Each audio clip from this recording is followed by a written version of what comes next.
And again, mental health phrases like man up and all this kind of stuff. It is that culture and that stigma that if you try and open up and talk about something, you're weak. But, for me, it's been long learned that if you open up and speak, you're strong. That takes a lot of guts to turn around and use your voice and open yourself up. Hello and welcome to this week's episode of the Burnt Chef Journal, a hospitality-specific podcast dedicated to challenging mental health stigma and conversations designed to inspire a new, healthier, happier, and more sustainable hospitality profession. So, for those who aren't perhaps aware of you and the work that you do, are you able just to explain a little bit about your background and sort of why you're here today? Sure. So, my name's Simon Taylor. I'm a butcher and I have worked in traditional butcher shops since the age of 13. Just coming up to my 40th birthday, so we're creeping on to sort of 3 decades. It's all I've ever really known. Like most things in life, there's been a whole journey to the career I have now, where we've ended up with 4 shops, a few different projects, and just trying to do things right in the industry now. 4 shops, and whereabouts are these shops based? All around Surrey. So our main sort of flagship, if you will, is in Oxshott in Surrey. And then we've got a shop in Frensham and we've got a shop in Windlesham. And the 4th is actually a delicatessen, which I co-own. And that's also in Oxshott. So we're just starting to diversify a little bit.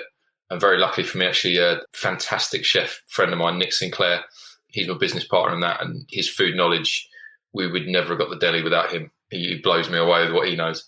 Oh, no. So you're importing some quite interesting things, eh?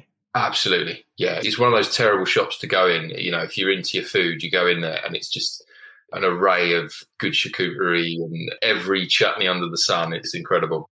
I love that. That's how you sell the business. It's a terrible shop. It's a terrible shop to go into. It'll drag you in. Yeah. That's class. So, butchery, it's something that, I'm intrigued. How did you get into butchery in the first place? How old were you? So I was 13 and it was classic 13. I already had a paper round and a car washing round, and I was always motivated by money. My parents basically said, if you want something, you go and earn some money and you can buy it. So that's what I did. And the local butchers just had a sign in the window. They wanted a Saturday boy, and that was me. And, even talking back and looking at the wording now, it literally said Saturday boy. It didn't say Saturday person, it's Saturday boy. Our times have changed. And that was how I started.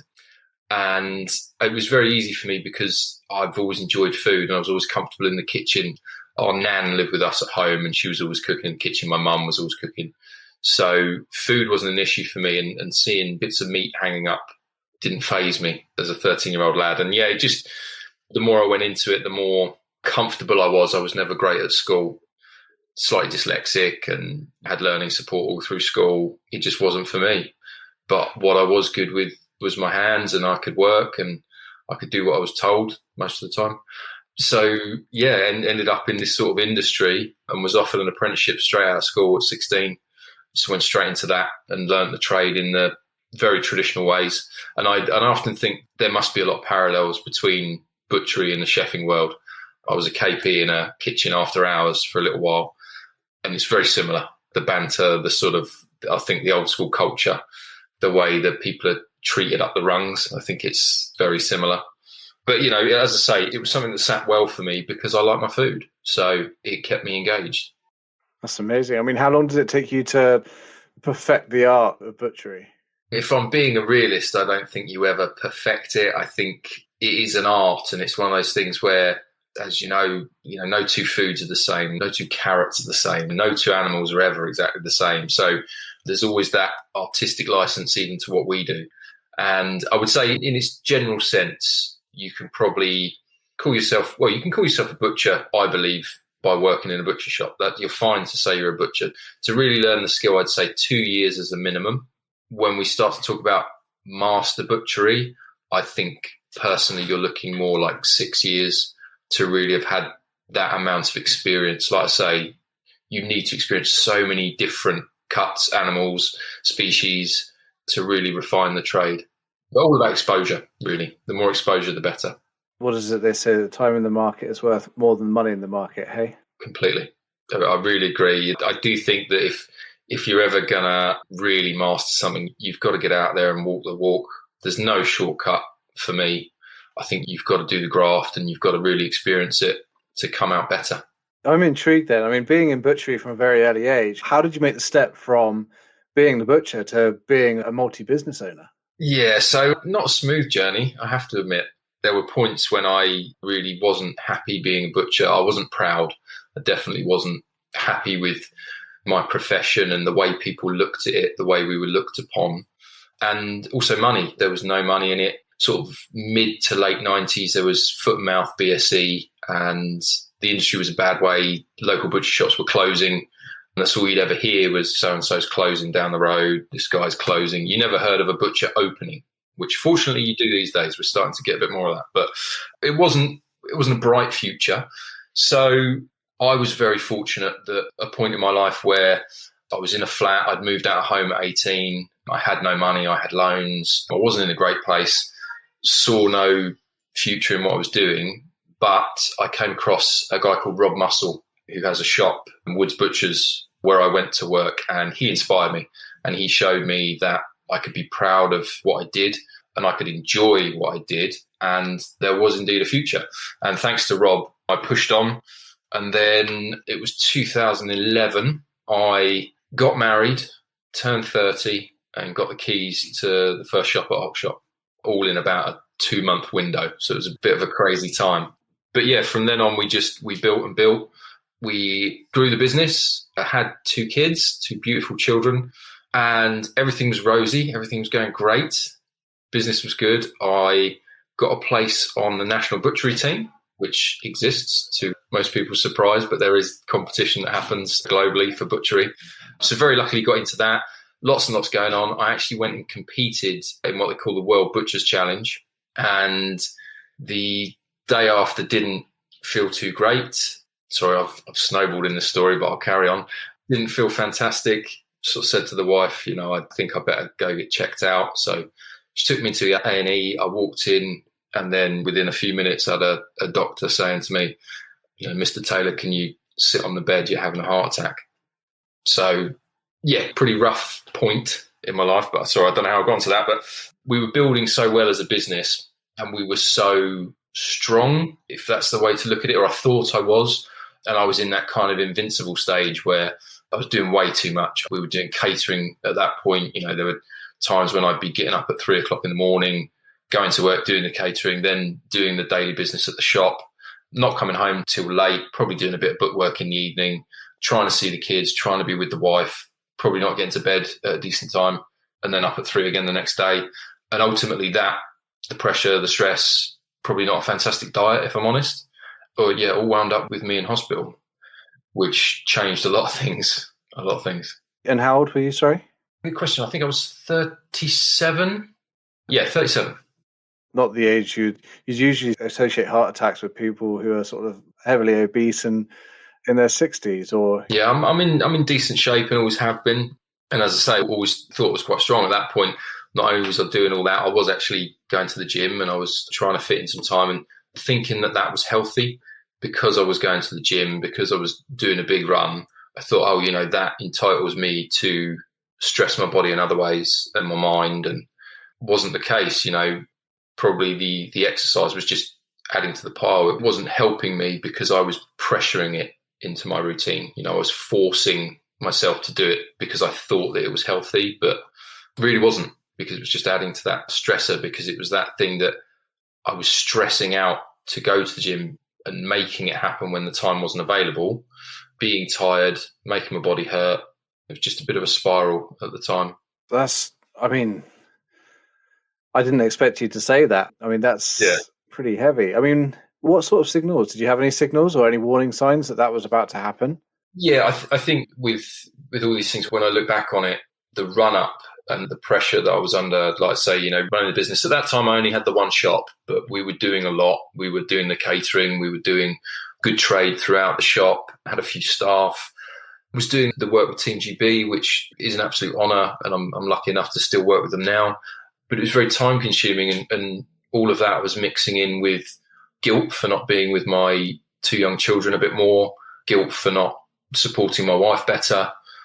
And it just pressure. And there were signs of funny things, just what I would probably look at now and think, okay, I need to take a time out. Back then, I probably just took a few more paracetamol and tried to push on. I started taking, I forgot what they're called, but there's like a migraine pill.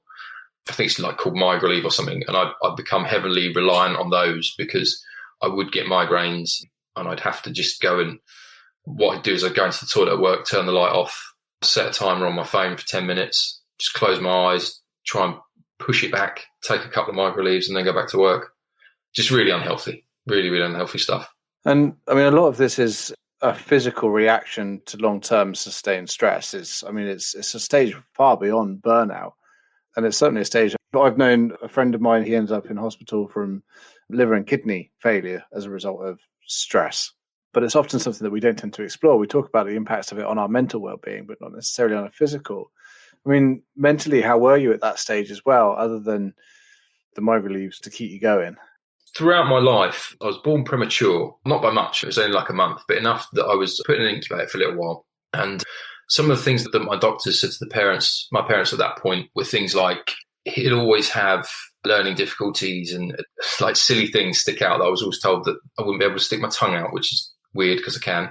But anyway, the point being that from that very early age, my parents had this thing where I was never pushed and I always had an excuse. So up till then, I always had an excuse that as long as I did my best, everything was okay. So as I went on doing my best, and I never really got any grief for doing bad. So up to the point where I had my heart attack, I'd never really had enough knocks. So I truly, I'm not an idiot, but I did think I was a little bit invincible. I thought I'm so safe that I just kept going. And it took that to happen. And when it did happen, I spent a week in hospital, came out the other side, and the doctors, I've actually got permanent damage because, a bit of a long-winded story, it wasn't actually a heart attack. It was something called myocarditis, which in its simple form is a virus in the heart. And sometimes it's not actually that bad. But what happened was my heart swelled so much that it blocked the arteries like a heart attack and left me with permanent damage. So there's a part of my heart muscle that doesn't work anymore. And after a few MRIs, the doctors concluded that I would need to be on pills for the rest of my life. And that obviously I would always have to be a little bit conscious about what I did for the rest of my life. So for the first time, I was coming home with all those things still active, the business, the family, all these things still around me. Yet I was looking at it knowing that I wasn't as strong as I was. And mentally that hit me hard. I didn't really fully comprehend that at the beginning. And I was actually in the pharmacy picking up my medication. And one of the pharmacists there said to me, "Oh, Mr. Taylor, are these pills for you?" I said, "Yeah." She said, "Oh, if you don't mind me saying, it's awfully a lot for a man of your age."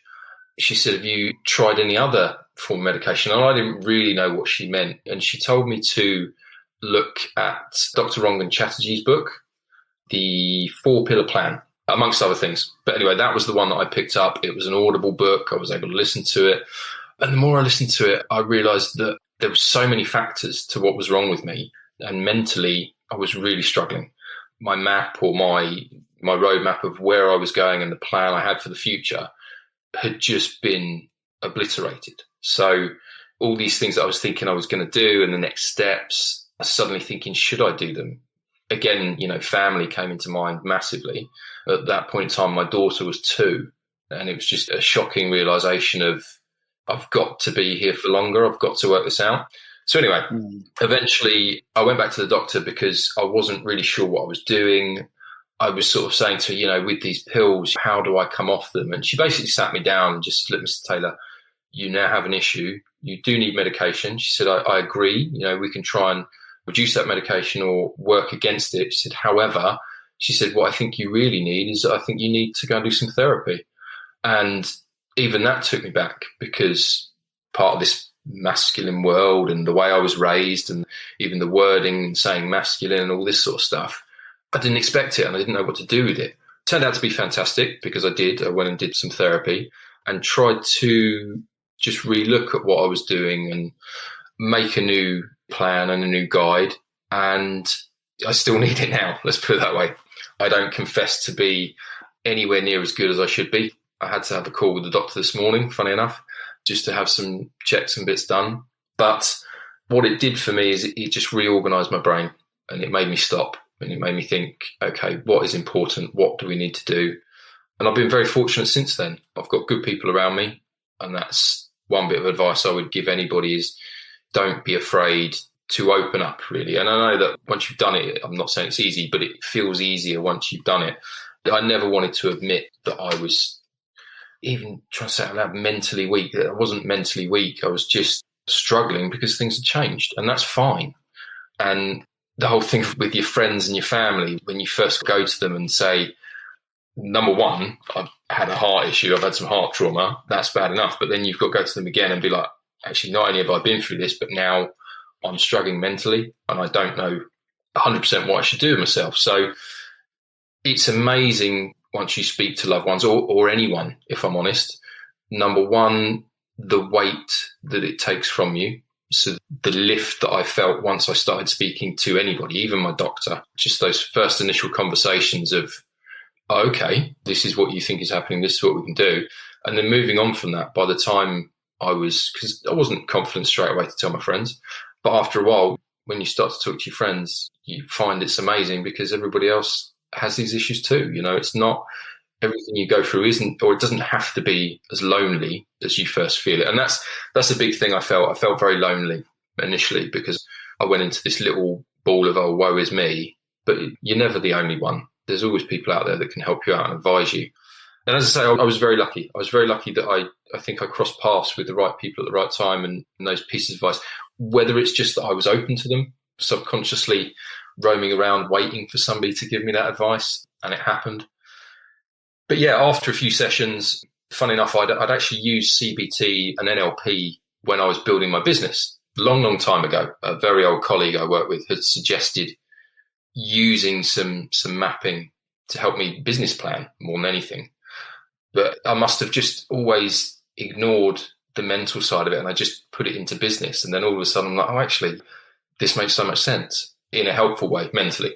Yeah, I mean, I think perhaps because you were looking at it as a business, as an academic thing, it never necessarily appealed to you in terms of a medical thing. I mean, it's amazing to hear you talk about being open and the weight that you get lifted off of you when you're able to break through that threshold that is so firmly in place and finally pop it like a bubble. Yeah, I think we're in a little bit of danger at the moment, exactly like you've just said there, where the dome we're in at the moment with COVID, silly things like, you know, I'm not a big drinker, but I can't wait for the pubs to be open simply because it's another place where you can go and meet people and talk. And it doesn't have to be a pub. It could be a coffee shop. It could be a walk in the park, all these kind of things. I have to say I'm a big user of Instagram. We have a few chat groups on Instagram of people in butchery. And again, social media gives us a great link to people in a similar situation to our own. And the butchery world is very niche anyway. Traditional butchery is incredibly small world, but at least with social media, we can link and get out there. You know, I've got some really good friends in America who there are times, sometimes, you know, you don't want to tell your best friend. Sometimes it's actually easier to tell someone in a message over Instagram that you've never physically met before. And that's a great first step. As you just said, burst that bubble, just let it out. Talking's a good thing. Talking's great for you. It's amazing, isn't it, though? Like, it's not like we were ever taught as kids, listen, whatever happens, don't talk to anyone. Don't talk. I mean, we don't talk to strangers, obviously, but don't talk to anyone about your mental health because it's the bad thing to do. But we've learnt it, and it's something that's been passed down by generation to generation. And yeah, talking is, I think, the key thing, right? As human beings and as animals, we want to know that we're not alone.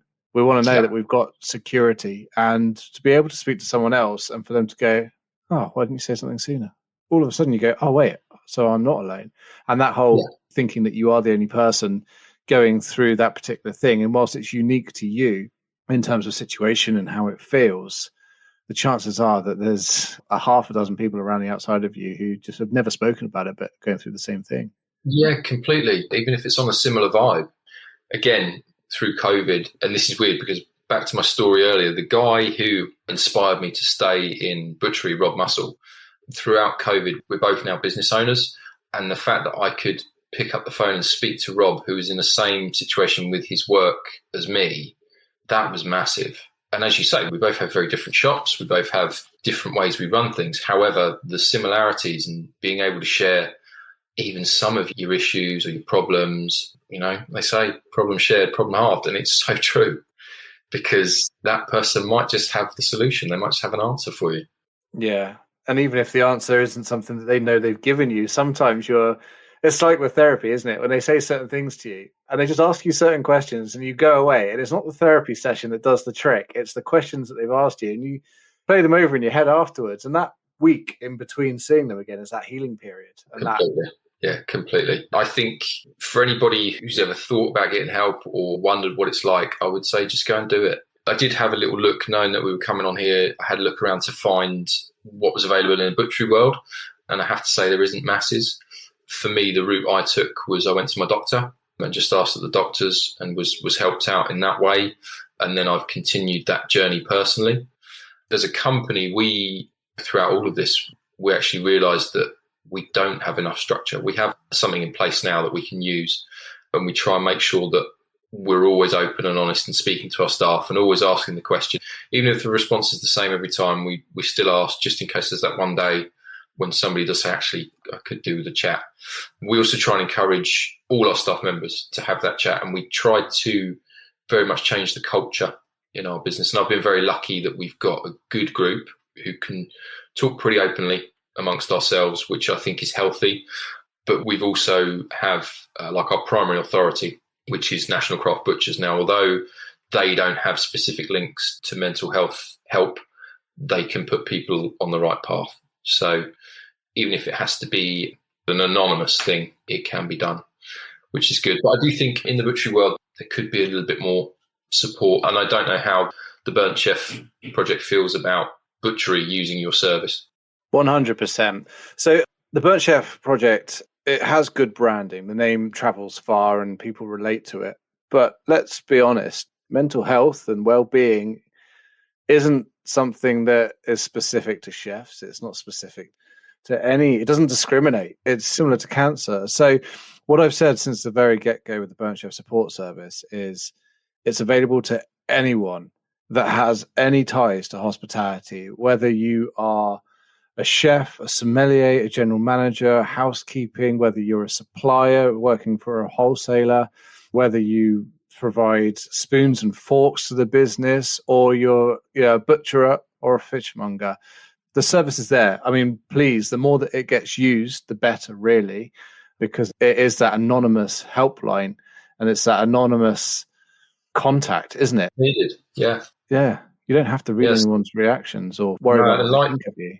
Yeah, like you said a moment ago, the wording in our industry, and as you said, the way we were raised, nobody's set out to give anybody bad mental health. However, a few of the words I've used already, it's always sort of male-driven, our side of the industry. So, and again, mental health phrases like man up and all this kind of stuff. It is that culture and that stigma that if you try and open up and talk about something, you're weak.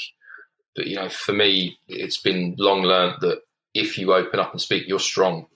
That takes a lot of guts to turn around and use your voice and open yourself up. And I think it's fantastic that, I've been listening to the podcast and you're getting so many great voices who people respect. And you can look at those people and you can say, oh, okay, Sat Baines, Nathan Outlaw, these guys have got issues because they're human beings and it's perfectly normal. And it's about how we help each other deal with it. And I think that's a great thing. Like I say, I listened to your conversation with Sat and some of the advice just for looking after the staff. And as a business owner, you look at that and you think, if your staff are well in all aspects, physically, mentally, well-trained, everything, then ultimately as a business, they're going to work better for you. They're going to help your business more. Long story short, without sounding blunt, they're going to make you more money. They're going to treat your customer better. They're going to give you better service, and that will grow your business. And I like to think we've always done that. And I think after what I went through, I certainly honed down on it a bit more. I'd like to think I've always been a good guy. I've worked in some places, and again, I liken it to the restaurant where I've worked for some awkward people. Let's put it that way. And I've never wanted to be like that in my business. And again, I think that's something that's helped us grow. And I hope my staff would say that. And I actually do hope they listen to this, and I hope they all know that we're all here for each other and we'll all support each other. Yeah, exactly. And I don't think the hospitality industry is long gone from the days of old where bullying and harassment was commonplace. I mean, don't get me wrong, it's still more prevalent than I think many people think, but we're definitely well on our way to recovery from that side of things. But we have to realize that mental health and the subject of mental illness is such a new topic that we don't have the skill sets or the knowledge to be able to provide optimum working environments just yet, right? So it's taking me 2 years of daily research and conversations to be able to get to the stage where I feel competent to be able to speak to a business owner and advise them on next steps. But that's daily, that's hundreds of hours worth of work. So it's going to take a lot more. And it's small things. I think back to, I've had mental illness a couple of times in my life. And I think back to when I was managing a team. I was managing a sales team for a food wholesaler. And there's certain things that I've done in terms of management skill sets or styles that perhaps weren't beneficial for the well-being of the team. Asking them to work longer hours, not providing them with a listening ear, not giving them a sense of direction, sense of purpose, not increasing their skill sets, etc. And I know that, I still keep in contact with them now. It's not like these things are damaging long term, but they can compound issues. And it's not until you have any sort of training on this that it's very difficult. Things like mental health policies, for example, not many businesses have mental health policies. And I'll hold my hands up straight away. And it's one of those things where even coming on the show, I'm looking at it and thinking, do we offer enough for our staff? Do we have a system in place? And as I said, in a roundabout way, yes, we do. However, when you take that responsibility and you look at it, what do we do? And again, funny enough, my friends in America who I speak to on Instagram, they've sent me some fantastic information with a really good structure of how to help and advise people. And I certainly don't confess to have the answers because we're very complex beings, aren't we? But I think, as you say, as long as we're open to this, we have to keep learning and we have to keep listening and we have to be very much aware of it because we've all seen what it can do to people. And it's shocking, untreated mental health can do. It's very worrying. So I think it's another one of those things, when you learn a bit about it and you sort of hear a bit of what's going on, you feel that responsibility all of a sudden as a business owner, as well as a friend. My mates were really good a little while back with saying, doors open, kettles on. And we went around in this little circle for a while. And it was another one of those eye-openers where it's like, hang on a minute, we all need this. It wasn't one of us screaming out for a little bit of a chat and help. It was all of us. And I do believe friend groups are really important for that, really important. And if you don't have that friend you can talk to, then, as you well know, there are people you can talk to. And as I said before, talking to anybody is a great start. It's a great help, and it's such a weight lift. If you're enjoying this week's episode, consider heading over to our website and supporting our ongoing work in destigmatizing mental illness and creating a healthier, happier, and more sustainable industry by purchasing some of our branded merchandise. We have a whole range of t-shirts, hoodies, chef's jackets, wellbeing journals, plus a whole host more available on worldwide dispatch. All funds raised from sales of these items go towards free-to-access e-learning content, as well as providing free support systems and help for those who may be experiencing difficulty with their mental health. It is. And I think there needs to be sort of a shared responsibility. We can't all go round. I mean, when I talk to people, I can tell they're looking at me as if like I'm some sort of psychiatrist. I'm trying to, when I ask them how they are, they tell me they're automatically fine because if they feel that if they give anything up, that's it, I'm going to start probing too much. But, I think as human beings and certainly within our industry, I think we need to be aware that I had it with a mate of mine who was struggling with his mental health. And even though I work in this field, the stigma was so strong that he couldn't talk to me. And you know what? And I'm embarrassed to say, but I missed the signs as well. I missed the responses to texts saying I'm not coming out or I'm not doing it. I'm not going anywhere. And I think we need to educate ourselves from that perspective. Yeah, I mean, but no shame on you because I've been there as well. You get very good at hiding it. You get very good at the excuses. You get very good at having a reasonable excuse and being able to dodge a conversation because your mind is telling you that that's the best thing to do. And again, that harps back to how we've been raised, because, I'm hoping and praying that I'm open enough with my kids and, trying to show them that nothing's frowned upon anymore. None of us want to be soft, as it were. But if you are soft, that's okay as well. We need to stop thinking that if you're pigeonholed into one thing, that's a problem. If you're a mix, that's fine. But it's just being able to talk about it, just being open enough. And I really hope that my kids get that. I was raised very traditionally, and that's not my parents' fault at all. But, there's certain categories that you were put into, and just ways of speaking, situations. Again, being a man, being a British male, I always hark back to things like being the man of the house and manning up and man this and man that, and a man has to be a certain thing. And I think that's probably one of the things that put me in my situation, was that I was so busy trying to be this male bravado, providing, doing everything. Oh, I'm strong, I can do this. No, not weak at all. I've got no chinks in my armour. But that actually made me weak. Ultimately, that was my undoing. All of this thing that was meant to be, prized, was all a show. It was all actually contributing to a downfall. So, again, I think as long as, and this is not just my kids, it's my employees, it's everybody. My wife's a teacher, and first thing she did with me, she pulled me up and she was like, you're dyslexic, don't care, you can still write. You're dyslexic, don't care, you can still read. And she's absolutely right. All of a sudden, drop the excuses. She saw straight through me, which is why she's amazing. And just drop the excuses. And again, there's a sense of luck in that, in having somebody that strong and that supported by my side. And I hope everybody finds someone like that. But there will always be ways of hiding it. I think that's what I was getting at, is that we do become very good at it. And as you say, there probably are signs, and there's probably a responsibility for all of us as well to perhaps know what those signs are, or make sure we dig that little bit deeper. And again, reference my wife. If I turn around, oh, yeah, I'm okay. Why are you okay? Or why? She won't just leave it one step. You have to keep going until she gets the full answer. And that's fantastic, because it gets things out there. It gets things in the open. Sounds like a hero. Yes. Yeah.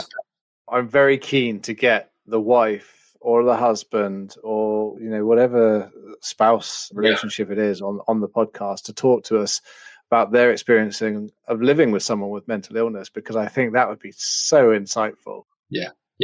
Definitely. And I mean, I could probably invite my own wife on, but she... the word hero does come to mind.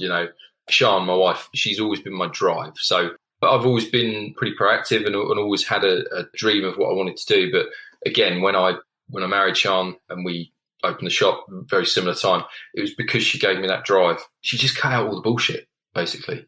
She's just like, no, not having it, not having any of that. I crack on with what's good. And she's always done that. And even today, like I said, I had a call with the doctor this morning. That's been coming for about 6 months, if I'm honest, because we've expanded all the businesses. We've got busy. She can see, I'm overdoing it again. I'm doing things that I probably shouldn't. My body's starting to give me telltale signs, aching and tiredness and all these little things coming up. And she's been hounding me to go to the doctors. She's like, get checked. And I'm like, well, it's COVID. The doctors are busy. But she won't have it. She's like, no. Pick up the phone, speak to the doctor. And lo and behold, I go in, I get a review. She's absolutely right. Yeah, she's fantastic. Fantastic. Good on her. So with that in mind, then, it leads me nicely on to my next question, which is, what do you do now to look after yourself, compared to you prior to the medical condition? One of the big things I do, I don't journal as such. Well, it's a form of journaling. I list write. So I write lots and lots of lists. I get through pads and pads of paper. And it's a very messy way of doing things. But I basically just explode my mind onto bits of paper, which can be reams and reams of paper. But then I'll sit there and go through them and categorize them. And I actually use, I don't know if you're familiar with Trello, but I use an app called Trello where it's kind of like a notepad, but you can spread it out. So you can have to-do lists and you can have them in different categories.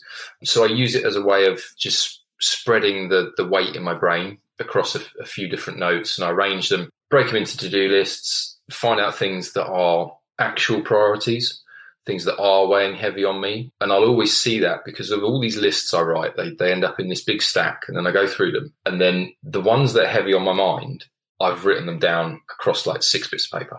So they've been brought up multiple times. So they come to light. And that's one of the biggest lifts for me because my brain gets too busy. Sean always says I have too many tabs open and I've got to close them because I've got too many jobs rolling at once. And it has been a bit of a stressful year. So we have technically just over a year ago, we only had one shop, and then we sort of exploded into the 4 along with COVID, which I have to say in our side of the industry, we've been very busy. So we are grateful that our jobs have been strong throughout COVID, but that's been a pressure. So meditation and just taking time out is a big thing for me as well. Like I said before about those migraines, rather than just pushing them away and taking pills now, I'll stop and breathe.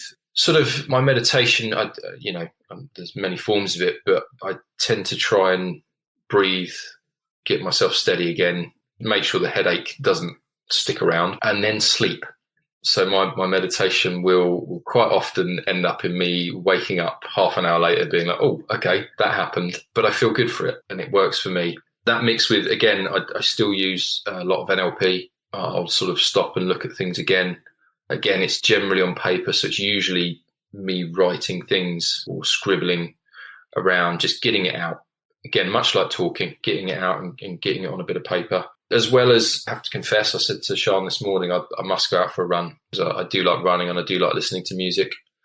But all these things, I guess they're all clutches at a bit of time for myself, which I used to feel incredibly guilty about. Really, really guilty, thinking, oh, you've just meditated or listened to a good piece of music for 20 minutes when you could have been working. You could have been running around trying to make money. But your comment earlier about working all those hours, and actually I was so bad on that. I used to say that I held the record for the longest shift, which was a 36-hour shift at Christmas. And I was so proud of this shift. And, I've worked so hard. I deserve a medal. When actually my productivity in that 36 hours must have been awful, absolutely awful. And by the end of it, I was just walking around like a zombie.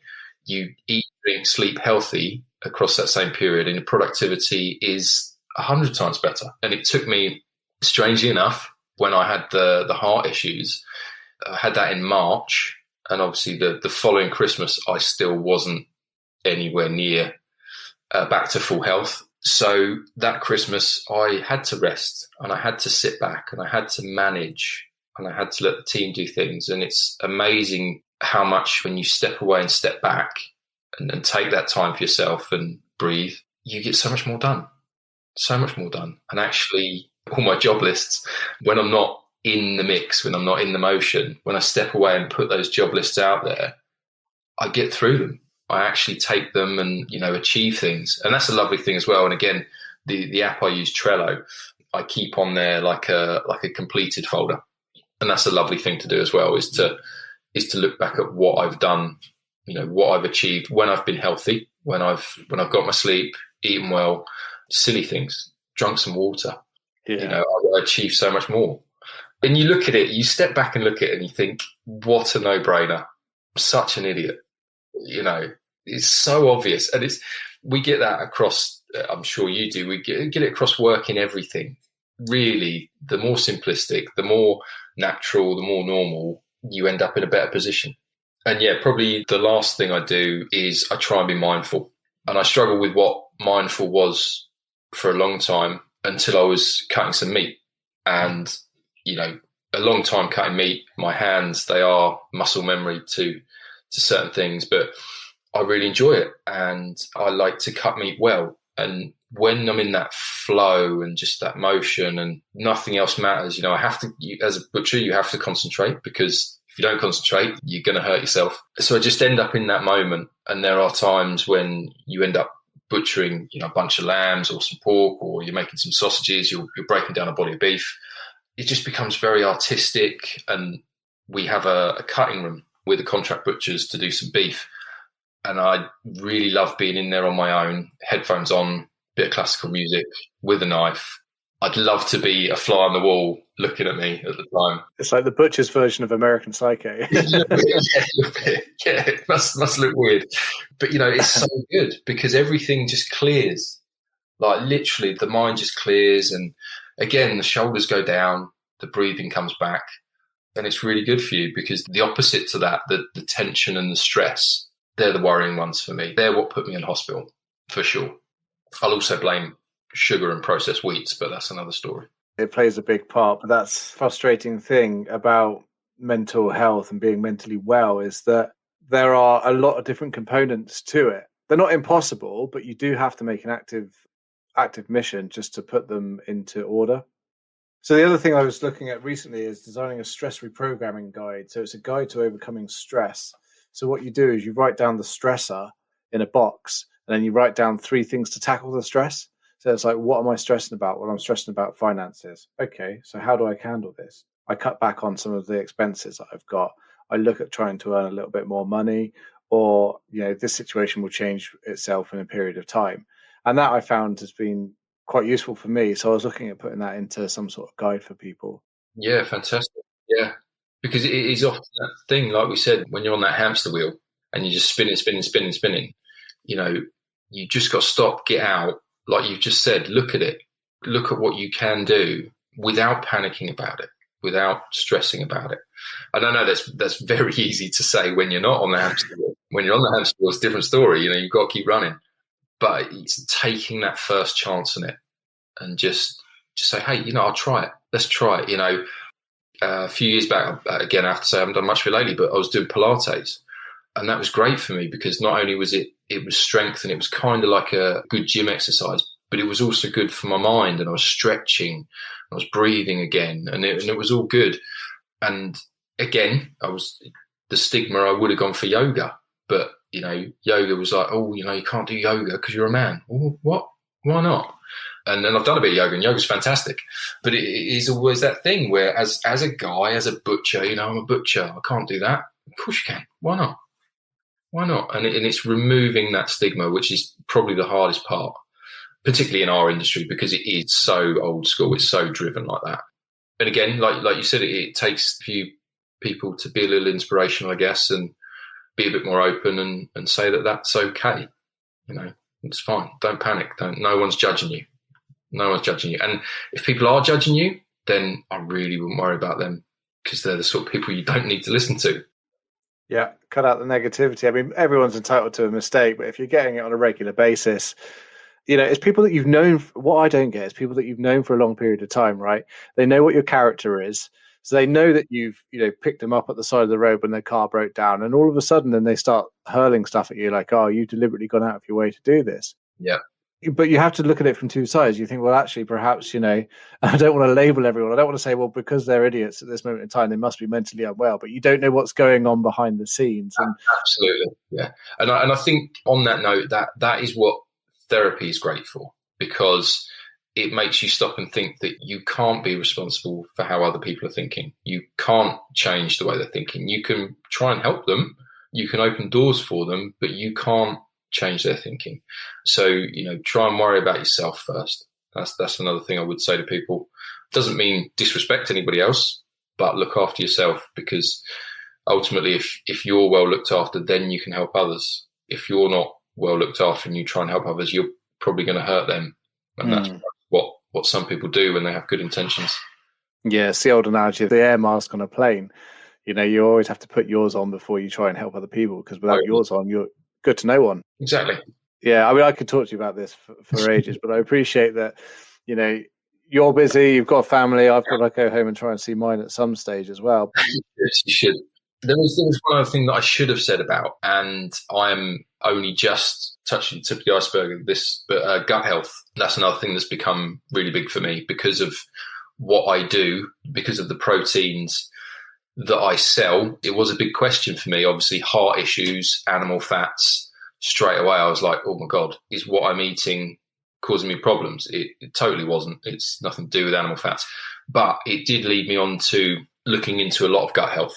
So that is one other thing that I do, a bit of fermenting and that sort of thing, and just being very cautious about what I'm putting in my body, because I do believe that the gut is so linked to the brain. But as I say, I'm no scientist, I'm not a doctor, but it becomes quite obvious to me that when I'm eating well, I feel well. I feel good. And if that is a mental thing, if that's a physical thing, if whatever it is, doesn't matter. It works. So that's another thing I'd highly recommend as well. It's a good point. Not many people know that 90% of your serotonin is actually produced in your gut. Yeah. So, when you're living off of a diet, many in hospitality are living off of diets of, fatty foods, quick grab and go stuff, high in sugar. Yeah, sugars, processed sweets. Again, like I was saying about that podcast I listened to with you and Sat Baines, and the thought of looking after the nutrition of your staff helps them. It just makes so much sense. So much sense.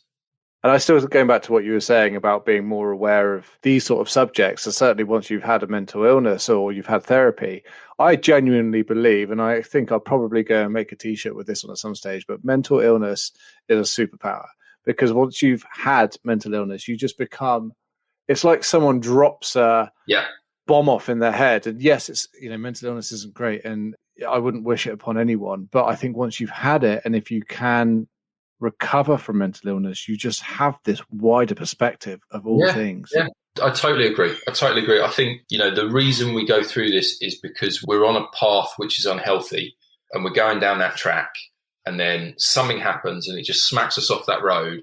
And all of a sudden you've got to find a new direction, and you explore the other paths. So you start looking around, and it's so, I totally agree. It's such an eye opener.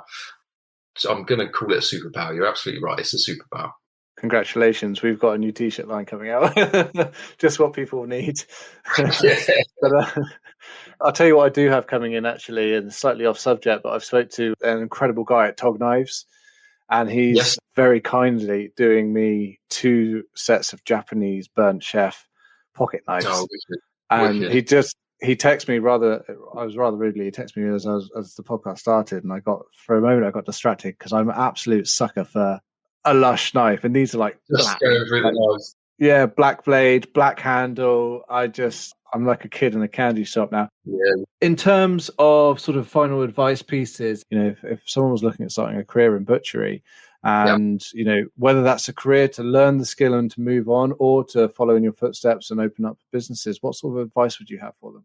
I would just get in and chat to your local butcher. So I've always been a big fan of people who are willing. So, more often than not, if somebody comes to me and says, I'd like to be a butcher, or I'd like to learn butchery, even if it's a case of us saying, oh, well, look, come along one Saturday afternoon and we'll show you how to break down a lamb, or come along on this day, we're making whatever, try and get your shoe in the door. And when you do that, just listen, learn, do as you're told to a certain extent, show willing, and then you'll be given an opportunity. I think now, as I said, our retail industry for butchery is doing really well at the moment, and it slightly pains me to say it on a predominantly chef podcast.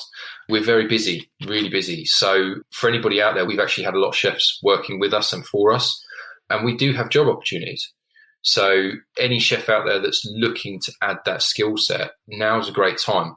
And again, pop in, see your local butcher, just have a chat. And it might be that they say, oh, look, we're good, but I hear so-and-so is a bit short at the moment. I could probably name a good few butchers who would happily have an apprentice at the moment, or, the chef skills that are out there. There's so much of that crosses over. So it's a great place to start. In a similar sort of vein, I've always been interested in learning how to butcher deer or something. And I think that there's a lot of chefs and a lot of just general people who are interested in food who would be keen to learn that skill as well. So you might have a busy summer. Yeah, well, I think it's a good thing. One of the really nice things is when traditional butchery is all about whole animal butchery. That's what we do. And when we show people that, it's amazing. The whole picture, when you see it as a whole, I think gives you much more knowledge moving forward. So we've had plenty of chefs through where we've just done butchery workshops, and I've seen those chefs go away, and then I've seen some of these different cuts or some of these old school muscles then appear on menus, and it's brilliant. It's so good to see, because at the end of the day, the more we use the animal properly, the more we can support, higher welfare, better produced animal production, a great one for any chef out there, just as a little tip, is look into PFLA meat. That's purely pasture-fed meats. And there's a whole list of good things that come about from using that production method. But yeah, seeing it in its whole form, I think is really educational. And yes, chefs, get out there, go knock up your local butcher and ask for a bit of knowledge share. That resonates with me. Yeah, that's one reason my photography business is called Nose to Tail Photography, because I love that whole Victorian style of using every last morsel of food and letting nothing go to waste, because no life deserves to be wasted and just thrown in the bin, Yep. Couldn't agree more. Yep. So, final question then. If you were to give some advice to your 18-year-old self, what would you tell yourself? Oh, dear. The journey that's got me here has got me here, so I wouldn't want to change that. However, I would say to myself, stop trying to prove yourself. Stop trying to impress other people and worry about yourself and those closest to you. I think I was very guilty of being very immature for a long time, probably way past 18. But there was that thing again of, I think because, like I said earlier, because I've always had excuses throughout my life and easy to throw an excuse. On the flip side of it, I always wanted people to turn around and say, oh, no, actually, that's brilliant. So it was always after that sort of gratification that, oh, no, you've done really well, always chasing it, which is lovely, but I'd have been far better just being comfortable and content with myself. I'd also tell myself not to buy that car for 20 quid that I did at 18. What car did you buy for 20 quid? Well, I'd say it was a bad move. It was necessary at the time. It was an Austin Montego. Oh, nice. And basically, I'd lost my job at 18 and I was off to work at another butcher's and couldn't get there. So I was catching the bus to and from work and I ended up buying a car for 20 quid. And it was a nightmare, but it got me to work and most of the time. At once. You got me there, but I couldn't get back. There was a lot of changes of batteries and a lot of bump starting, and it was awful. It wasn't a good look, but that's where I was at 18, so had to roll with it. Mate, that's class. Thank you ever so much. And for anyone that wants to try and find you online, where can they get a hold of you? So mainly I'm on Instagram at Simon the Butch. We do have a Surrey Hills Butchers page as well as a Surrey Hills Delicatessen. But that's where I'm most active. That's where you'll find me updating a lot of stuff. We're also on Facebook, but really it's Simon the Butch. That's where you'll find me. If you are interested as a chef, there are some dodgy old videos of me on YouTube of Surrey Hills Butchers. There are things like breaking down a lamb, making sausages, some of the things that us butchers do. Class. Thank you ever so much. And Simon, thanks for joining me as well. Quite right. No, thanks for having me. Really enjoyed it.